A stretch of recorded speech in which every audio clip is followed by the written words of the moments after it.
Hey, my name is Anika Chabra, and you're listening to Root and Seed, a podcast about tradition seekers who are sparked to explore, define, and celebrate their family and cultural identity. We set out to make 6 episodes of our first season of the Root and Seed podcast. That makes this our season finale. The past 18 months has been a heavy one, not only because of the COVID-19 pandemic, but for those of us who identify with almost every single culture that is prevalent in North America and globally. From the murder of George Floyd, which sparked a long overdue movement for Black Lives Matter, to farmer protests in India, to the rise of anti-Asian hate, conflicts between Israel and Palestine that brought about a rise in anti-Semitism, the discovery of thousands and counting Indigenous children buried in residential schools, to the most recent atrocity in Afghanistan that will sure to have effects on immigration and the stories of their descendants for years to come. All of these events have made us take a pause. Regardless of your background, the effects are wide-reaching and pronounced. With those events as backdrop, a cultural reclamation and reappropriation has emerged, opening up the floodgates for those seeking to do just that, like many of our podcast guests this season. And while each of their stories have been unique in their own way, one of the most fun and exciting things about your response to our platform and podcast has been the relatability of the stories. We heard feedback like, "I'm just like Vicky, I too found my people." Or, "While I've never thought about it that way, the way Aldo distinguished his different selves made me really think about the different parts of my identity." And some of you are inspired to document your family elders just like Kathy before the stories slip away.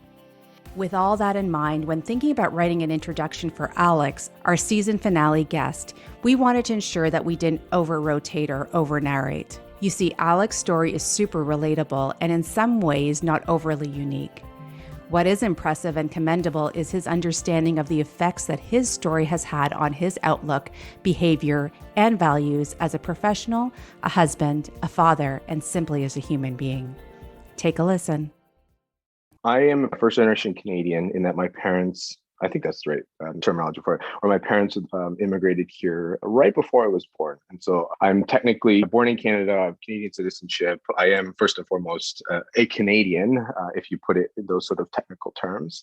And I guess if I were to describe what my relationship with my culture has been or was for quite a long time, I'd say it wasn't particularly a positive one. In fact, I'd say on my worst days, there's probably a lot of self-loathing. There's probably a lot of shame for who I was and where I'm from and who my parents were.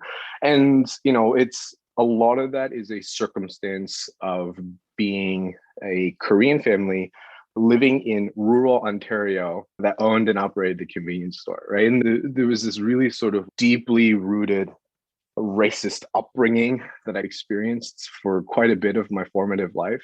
And it doesn't help to be one of 3 Asian families in sort of like a 50-kilometer to 100-kilometer radius. My brother and I were the first Asian students at our grade school, literally ever in its existence.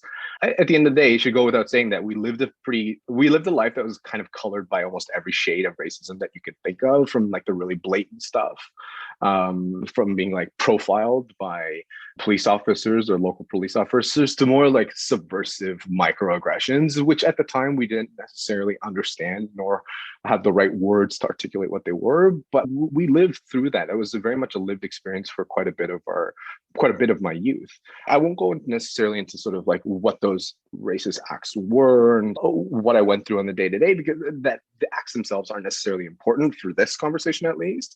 But I will say that those circumstances kind of fundamentally shaped or reshaped my values, wants, and desires as a person and as a visible minority. I grew up wanting to become and desperately wishing to be white. And I wholly rejected my Korean identity. Everything about being Korean, I hated, and I didn't want anything to do with it. And you could call that whitewashing. But in hindsight, I'd probably call it something more sinister, and I'd call it assimilation. I adopted white mannerisms. And I mean, I still to this day, and Anika, I know you know this, like I use a lot of very white idioms and phrases like hang-a-Larry to like turn left. Like, what Korean guy says that ever? I very much adopted being a white person as sort of my identity. Like, I exclusively wanted to eat white food. I didn't want to eat any of my mother's cooking. I even wanted to date white girls. And I mean, at the time, not that I had much of a choice, like that was literally the only option. Even when I went to university, my parents would have that conversation, Alex, like, I hope you grow up wanting to marry a Korean girl or an Asian girl. I was like, no, man, I'm gonna marry a white chick because this is the new world that you brought me into. Therefore, like, I'm going to adapt and be that guy. But the problem was I wasn't. It would never be white, despite my best efforts.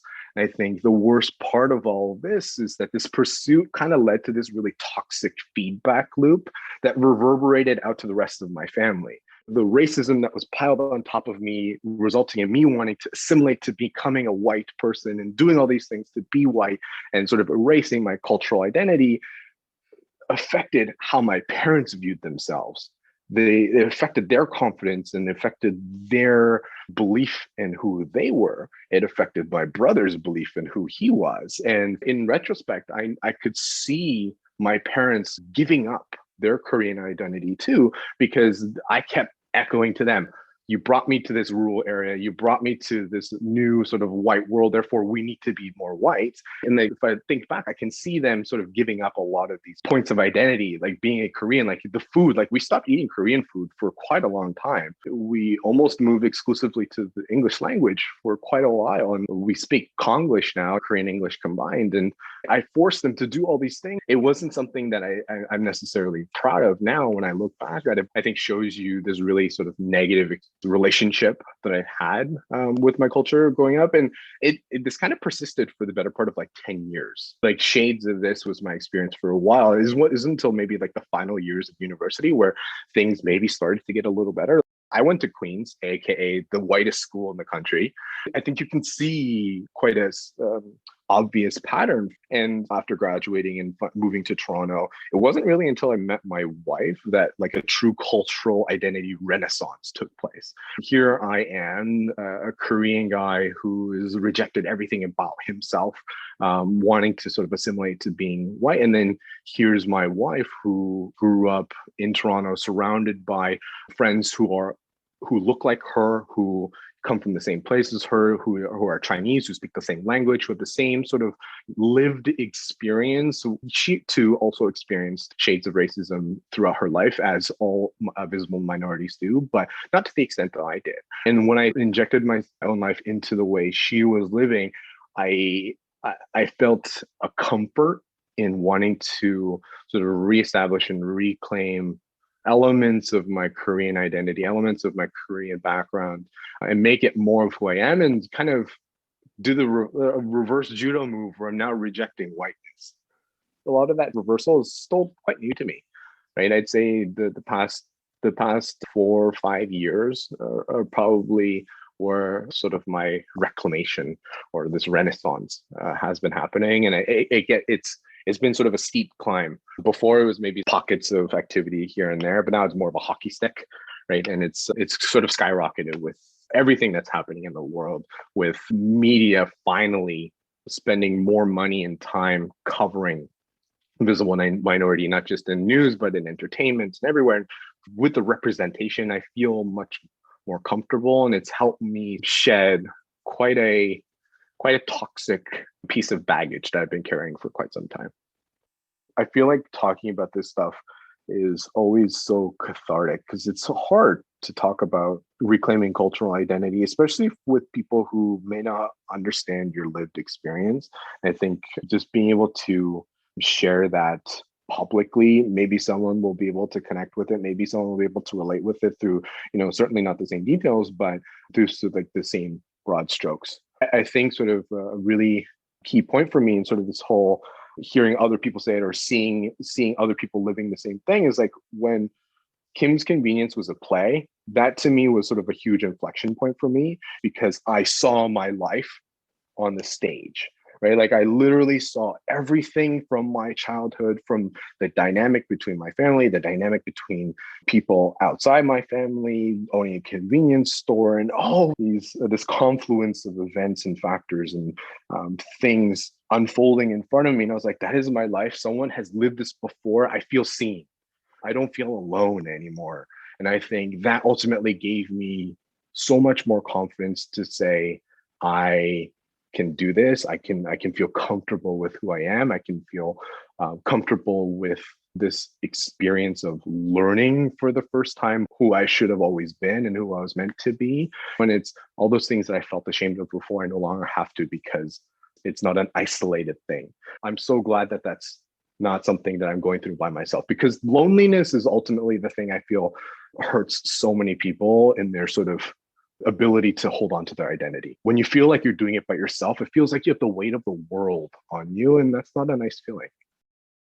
Wow, Alex has always been a straight shooter, but his level of awareness, honesty, and reflection surprised even me.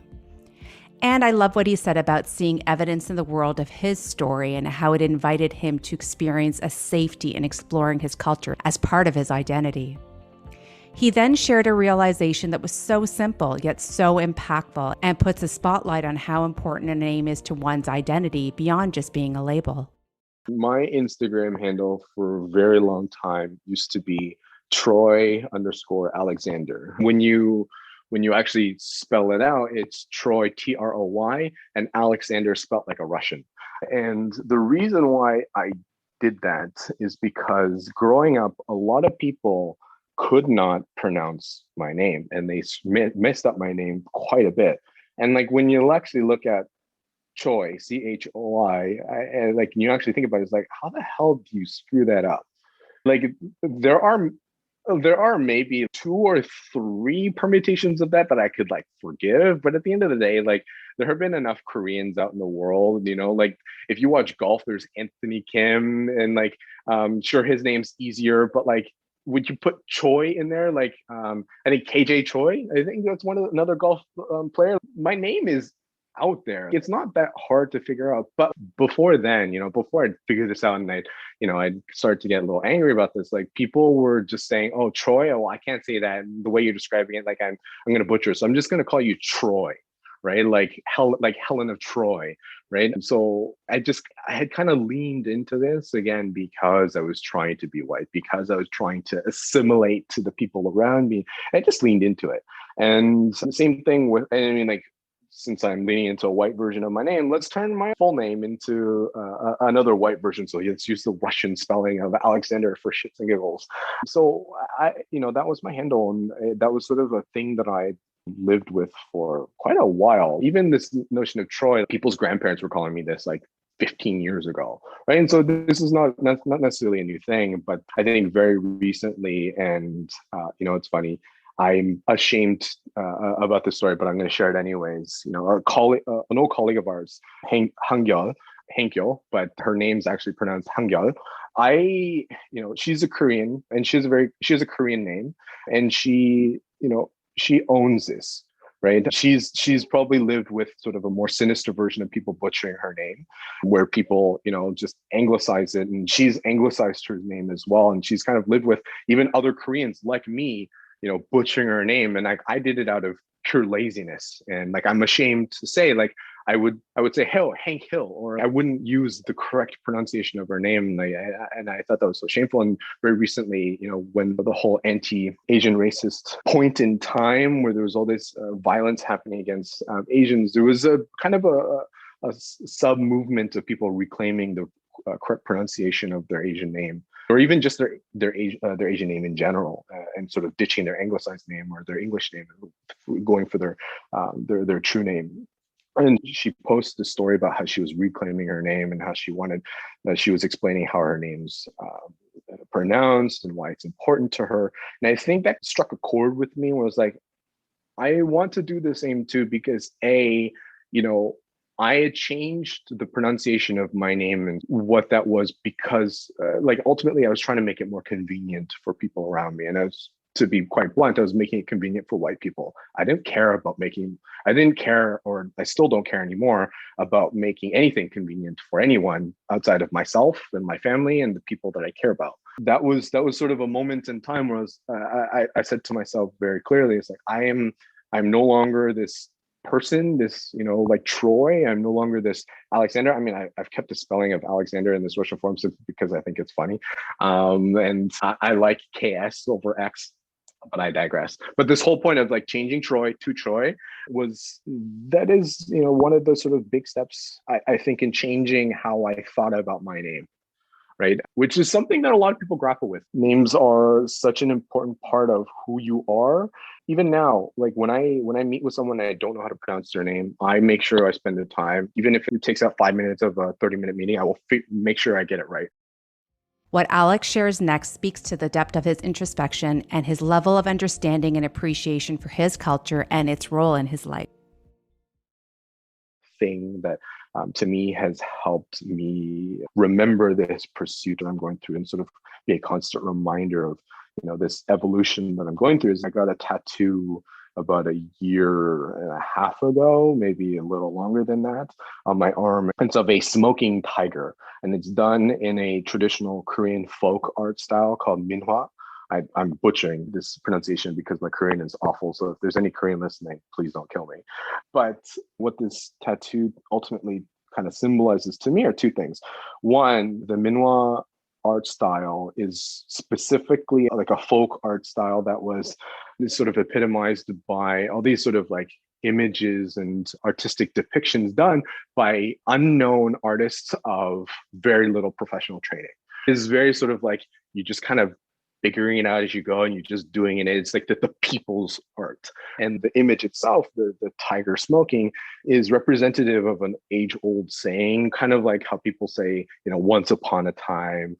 The Korean version of that is when tigers used to smoke, right? And I think when you combine those two things, it's sort of like I don't really have any formal training or formal background in how the fuck I'm going to figure out how to be a Korean, but I'm going to figure it out, and I'm going to go as far back as humanly possible to figure out who I am as a Korean, what that means to me, and sort of what elements of that Korean life I want to continue to bring into the future. So it's a representation of my journey that, like I will literally have for the rest of my life, unless, someone slices that piece of skin off or I get, laser removal, I think.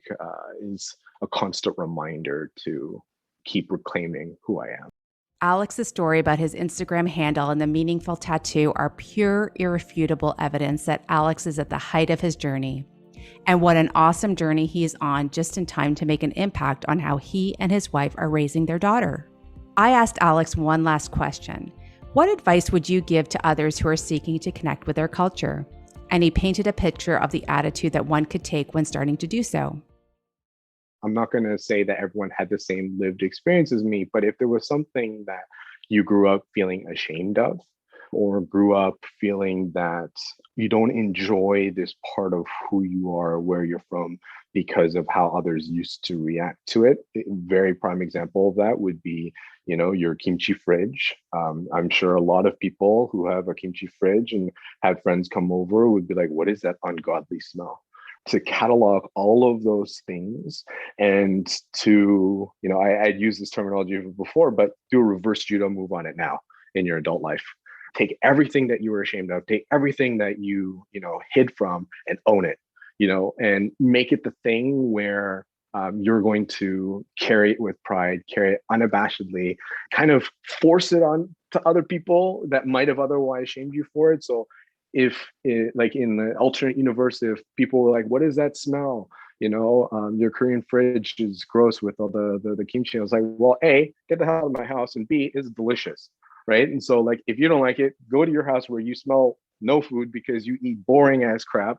And just kind of like, it's literally just like an overcorrect. And I think that to me, I mean, that's a bit of an aggressive approach, but that is a very sort of like Alex approach to life, for those of you who don't know.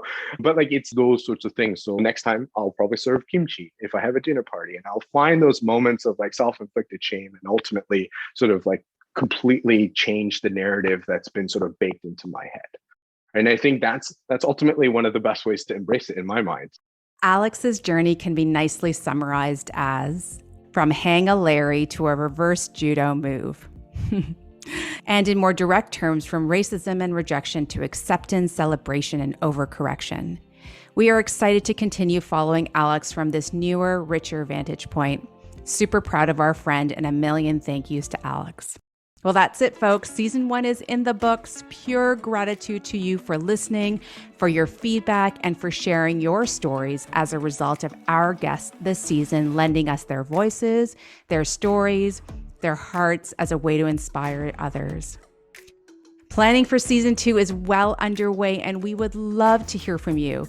If you'd like us to cover a topic, you have an idea for an episode, or simply want to share your story, please don't hesitate to reach out.